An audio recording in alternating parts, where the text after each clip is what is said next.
Hola, ¿qué tal amigos? Mi nombre es Tere. Bienvenidos a la sección de Aerotips. En caso de viajar con pequeños, les recomendamos lo siguiente.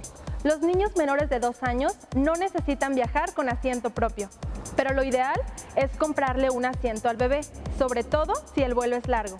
Y por último, algunas compañías ofrecen cunitas para que el bebé pueda dormir durante el vuelo. No te olvides de preguntar si tienen alguna disponible para tu comodidad y la de tu bebé. Yo me despido, mi nombre es Tere. Siga con nosotros en su programa Player Sim TV.